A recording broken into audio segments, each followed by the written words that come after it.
Oke, satu, dua, tiga. Baik, sebelumnya kami dari kelompok Mass Runner akan mendemonstrasikan hasil pengerjaan project GTI kami. Sebelumnya izin memperkenalkan diri.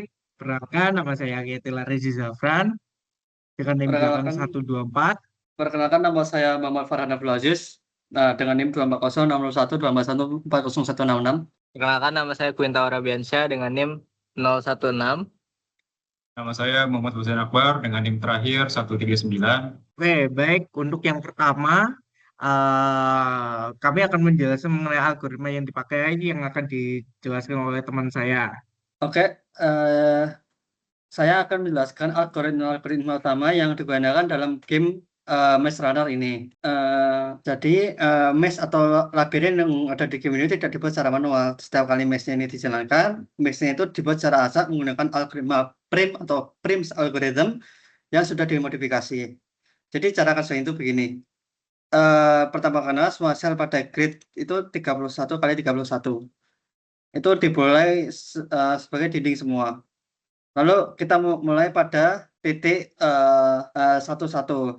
Itu tandai sebagai lorong dan masukkan sel-sel tetangganya ke dalam frontier. Nah, di setiap langkah kita pilih satu sel frontier secara acak, sambungkan ke lorong yang sudah ada, lalu tambahkan tetangga baru ke frontier.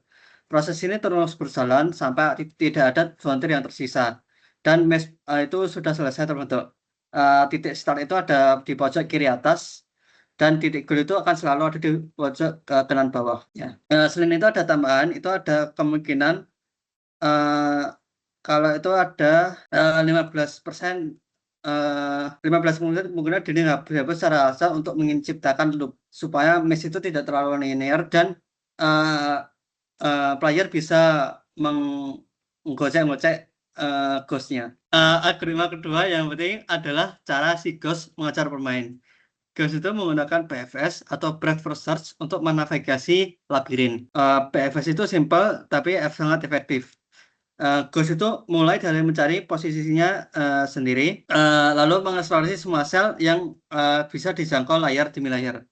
Algoritma ini menjamin jalur yang terpendek yang tersedia ditemukan dengan efisien.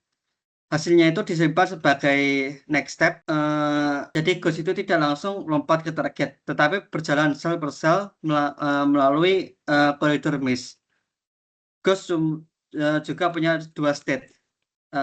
State Wonder saat tidak mendeteksi pemain dan Chess saat mendeteksi. Jadi State Wonder itu Ghost-nya itu akan dikasih waypoint untuk menuju ke posisi tersebut. Nah, ketika Ghost-nya dalam radius tertentu untuk mendekati player, otomatis waypoint-nya tersebut itu akan masuk ke dalam state chest dan waypoint-nya itu akan selalu menuju ke playernya tersebut. Setelah itu terakhir itu untuk collision detection. Ketika pemain bergerak, itu posisi baru dicek menggunakan fungsi try move.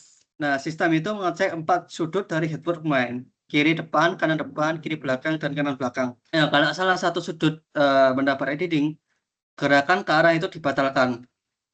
Deteksi sumbu X dan Z dilakukan secara terpisah sehingga pemain bisa slide sepanjang dinding. Jadi tidak kayak kalau ini tidak otomatis stop, tapi bisa nge-sliding. Jadi ringkasnya itu ada 3 algoritma utama. Algoritma Prim untuk mengeksplorasi maze, BFS untuk navigasi hantu, dan collision detection berbasis hitbox. Selanjutnya teman saya akan menjelaskan bagaimana tekstur keyboard di game ini. Oke, baik. Selanjutnya saya akan menjelaskan mengenai tekstur, di mana di game ini menggunakan dua pendekatan tekstur yang berbeda. Yang pertama itu ada image tekstur, yaitu gambar yang sudah jadi dan di-load dari file header seperti di atas sini. Di sini ada ghost, text, wall, floor, key, dan door. Ini yang menggunakan image tekstur, bukan prosedural. Selanjutnya adalah prosedural tekstur. Nah, untuk prosedural tekstur di sini yang memakai prosedural ada di ceiling, terus ada start and goal text buat di mesh-nya. Lalu selanjutnya mengenai procedural tekstur yang untuk noise, di sini cara kerjanya adalah ada fungsi-fungsi noise yang menghasilkan nilai acak berdasarkan koordinat X dan Y. Nih, terus di smoothing noise, melakukan interpolasi bilinear supaya nilainya halus dan tidak jadi kotak-kotak pokoknya gitu. Terus terakhir fractal noise di sini um, adalah menumpuk berapa layar noise dengan frekuensi yang berbeda. Ini disebut oktav untuk menghasilkan detail yang lebih baik. Hasilnya langit-langit terlihat seperti beton tua dan node jamur, dan lantai gold punya efek pusaran merah menyeramkan seperti ini. Ya, untuk nanti akan dijelaskan di bagian gameplaynya aja nanti terlihat soalnya ini kode saya error ya. Lalu untuk ini teksturnya buat ngerender si wall, floor ini menggunakan bin tekstur, terus teks parameter dan sebagainya. Lalu jadi eh, semua teksturnya itu di load ke GPU menggunakan built-in tekstur. Ini menggunakan ini, lalu parameter GL repeat digunakan untuk dinding dan lantai teksturnya bisa di tile berulang. Untuk ghost menggunakan GL clamp. Terus yang terakhir torch. Di sini efek tekstur cahaya berkedip-kedip objek torch flicker. Jadi ini untuk torchnya, uh, torchnya itu menggunakan flicker time, di mana mulai dari 0,05 detik sampai 0,75 detik itu. Jadi nilai ini kemudian diterapkan ke intensitas material pada menggambar obor tadi sebelumnya di atas.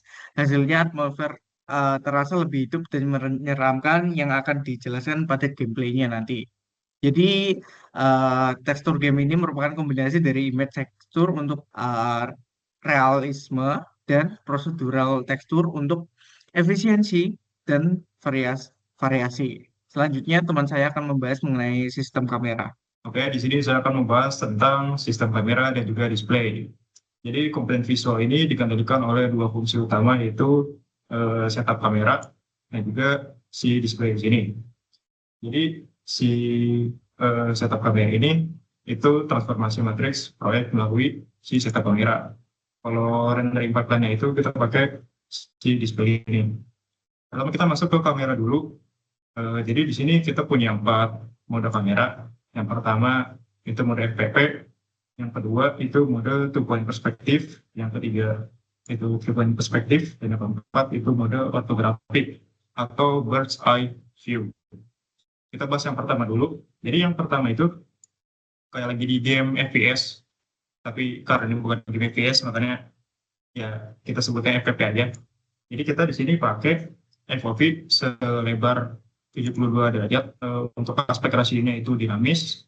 Ini clipping plane itu 0,05 dan far clipping plane itu sepanjang 80 unit. Jadi dia itu biar ngasih batasan jarak pandang pemain di dalam kegelapan. Jadi posisi kamera itu dia di tepat pada koordinat posisi pemain dengan ketinggian mata atau eye level. Jadi dia itu diatur setengah dari tinggi dinding pas kita main di dalam labirinnya. Arah pandangnya itu dihitung secara dinamis menggunakan kalkulasi trigonometri, fungsi cos F dan sin F di dalam rumusan, dan dia itu melacak sudut horizontal per angle dan sudut vertikal pitch angle. Nah, biar ngasih efek dramatis atau efek gelap, di sini kita pakai GL fog agar ya ngasih kesan kabut aja sih. Lanjut ke POV yang kedua, yaitu two-point perspektif. Jadi di ini pakai FOV itu selebar 65 derajat, jadi lebih sempit dari yang tadi. Dan untuk si ininya 0,1 dan untuk si far plane itu 400 unit. Jadi kamera ditaruh secara statis di luar batas labirin. Jadi dengan ketinggian setengah dari tinggi dinding, langsung diarahin tepat ke titik tengah masa labirin. Nah, di sini kita nggak pakai si efek fognya atau efek kabutnya, biar kita itu bisa mengobservasi si labirin itu dengan jelas. Masuk yang ketiga, yaitu three-point perspektif, yaitu ngambil sudut pandang diagonal dari atas, depan, dan juga samping, atau biasa disebut itu high angle framing.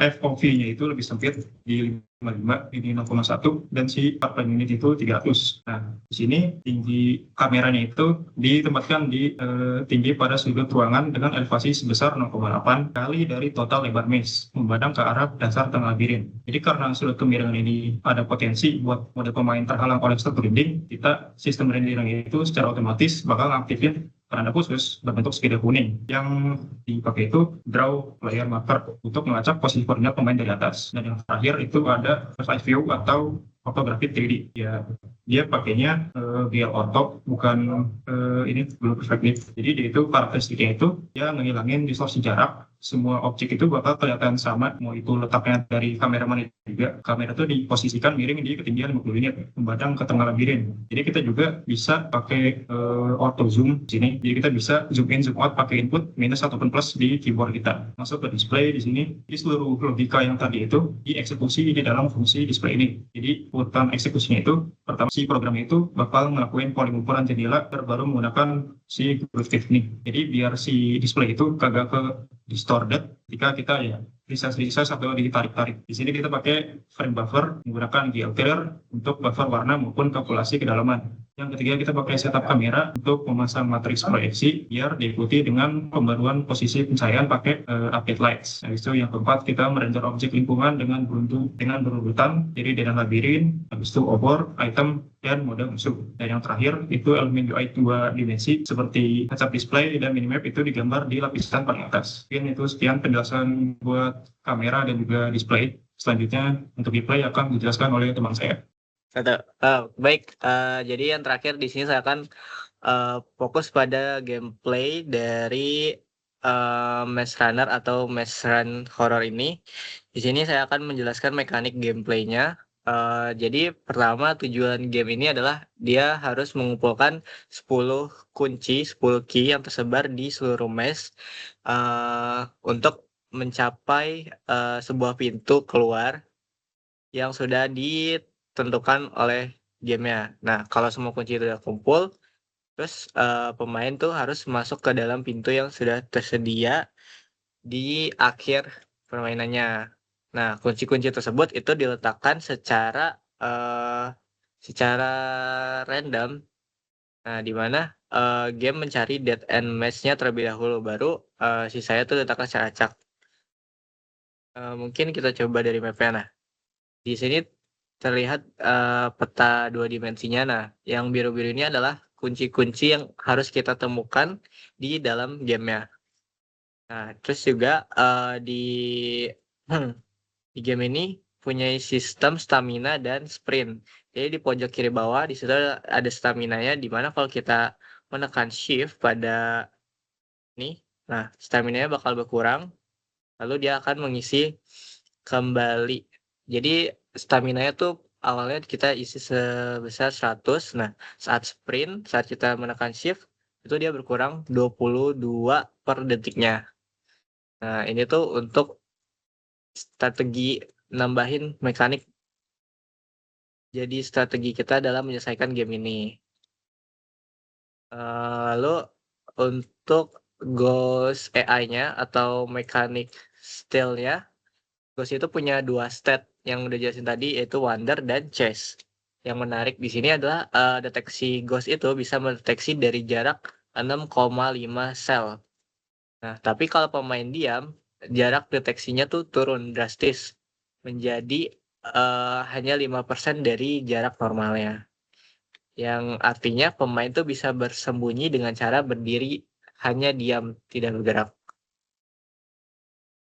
Nah, dan kalau pemain itu sudah mengumpulkan 9 kunci, maka Ghost itu bakal masuk ke mode final chase. Dia tidak istirahat sama sekali dan mengejar kita terus. Mungkin kita langsung coba saja di sini. Kita cari kunci dulu. Ambil. Hop. Oke, nah di situ chase-nya Ghost-nya bakal mode final chase dan tak keluar, berhasil. Oke, jadi seperti itu tujuan gamenya. Setelah mencapai 10 kunci dan kita ke pintu keluarnya, maka game akan berakhir. Nah, Nah, sini kalau kita lihat atmosfernya terdapat beberapa efek yang buat game itu terkesan horornya gitu. Yang pertama itu ada efek void yang kabut gelap ini buat membatasi jarak pandang pada mode FPS-nya. Kemudian yang kedua itu adalah vignette-nya. Jadi layar itu akan memerah dan berdenyut ketika pemain dekat goal seperti tadi yang sudah kita mainkan. Nah, kemudian ketiga minimap ini bisa ditoggle dan menampilkan posisi pemain dengan si ghost-nya. Keempat, center spotlight dari mata pemain itu menciptakan kegelapan di sekeliling layarnya. Nah, untuk kontrol lengkapnya di sini sudah tertulis sebenarnya di atas kanan ini. Di WS itu untuk maju dan mundur, ada itu putar kamera kiri kanan, shift itu untuk sprint, dan spasi kita bisa lompat di sini. Terus juga untuk klik mouse, lalu minimap. Nah, di sini juga kita bisa mode kamera. Oke. Nah, kita bisa ganti-ganti mode kamera. Oh. Ya, kurang lebih seperti itu. Demikian mungkin demikian penjelasan gameplay dari Maze Horror Runner ini. Game ini tuh menggabungkan algoritma Maze Generation dengan AI pathfinding, juga 4 mode kamera, dan mekanik stealth yang menjadi satu pengalaman yang menarik. Nah, mungkin sekian dulu presentasi dari kami dari kelompok Maze Runner Horror Indonesia. Kurang lebih ya mohon maaf. Terima kasih. Wassalamualaikum warahmatullahi wabarakatuh.